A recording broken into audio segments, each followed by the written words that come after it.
Bismillahirrahmanirrahim. Assalamualaikum warahmatullahi wabarakatuh.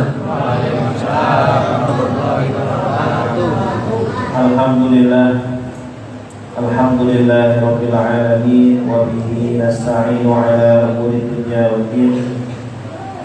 Wassalatu wassalamu ala asyrafil anbiya'i wal mursalin sayyidina wa habibina wa syafi'il lisani yafqahu qawli amin ya rabbal alamin. Sidang jamaah salat tarawih, salat witir, bapak-bapak, ibu-ibu, kaum muslimin, muslimat, mu'takifin, mu'takifat yang dirahmati oleh Allah.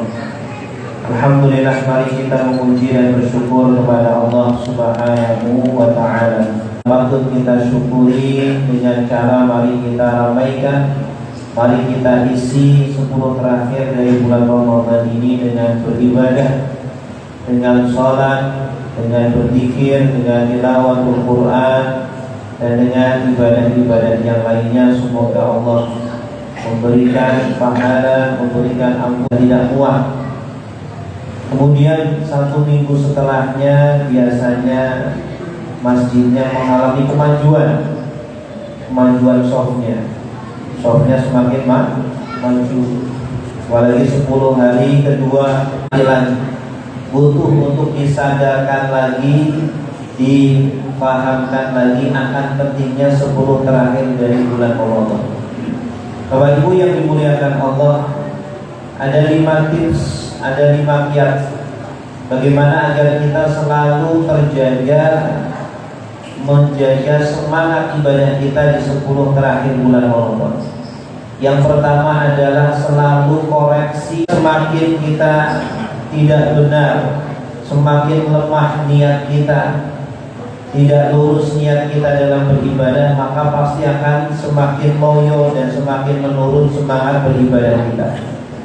Sebagai contoh, kalau saya woro-woro di masjid ini, ayo Bapak Ibu, siapa yang mau hadiah? Syaratnya 50 km, hadiahnya 50 miliar. Ada yang daftar enggak? Wah, semangat. Yang tua daftar, yang muda juga daftar, yang kakinya kram-kram juga ikut daftar. Kenapa? Karena 1 ekor nyamuk, 1 sayap nyamuk itu harganya berapa? Ada yang jualan nggak? Gak ada harganya. Dan dunia dan seisinya di hadapan Allah itu gak ada harganya. Ya. Justru ibadah-ibadah yang kita lakukan, sholat, puasa, tilawatul Quran, setiap kali kita melakukan puasa atau tilawatul Quran, itu adalah yang akan menyelamatkan kita nanti di akhirat. Itulah yang akan membangun istana kita nanti di kuburan. Itulah yang akan menjadi makanan, minuman, teman kita nanti di kuburan. Itulah yang akan menjadi naungan kita nanti di padang. Kita memiliki tabungan, bisa makan, bisa minum, bisa berobat, kita punya kendaraan dan lain sebagainya. Ya, tahukah bahwa masa tua kita yang selama-lamanya adalah setelah kita meninggalkan dunia ini? Kalau kita berbicara kebahagiaan ketika masa tua, lama-lamanya 20 tahun di dunia, kenyamanan hidup di dunia. Kenapa kita tidak rela-rela berjuang untuk mendapatkan kehidupan yang lebih nikmat, yang lebih abadi nanti di alam kubur kita? Kuburan kita hidup, mari kita pikirkan apakah akan menjadi istana atau menjadi lubang neraka. Kuburan kita mari kita pikirkan apakah ada makanannya, jalan di atas sirat, apakah ada kendaraannya, atau kita berjalan kaki terpleset sampai terjatuh di neraka jahanam. Na'udzubillah. Maka pikirkan setiap kita beribadah, ibadah yang kita lakukan itu begitu besar manfaatnya, terutama setelah kita meninggal di kehidupan yang selama-lamanya. Bapak Ibu yang dimuliakan Allah, yang kedua, saya juga masih ada keperluan ini, keperluan itu. Itulah contoh orang yang panjang angan-angan. Sehingga apa? Orang yang panjang angan-angan, yang pede bahwa umurnya masih lama, yang pede bahwa tubuhnya masih sehat, masih kuat, biasanya dia akan menunda-nunda amalnya, dan biasanya dia bermalas-malasan dalam beribadah. Kamu untuk akhiratmu seolah-olah besok mau mati.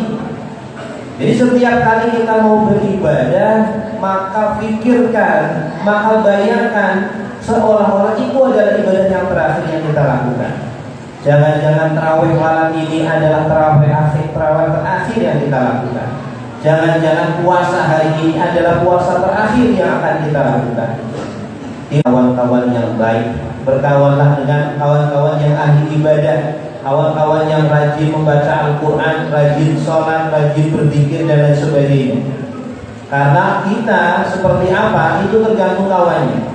Kata Nabi Shallallahu Alaihi Wasallam, "Antaru ala dini khalilih, falyantur ahadukum man yukhalil."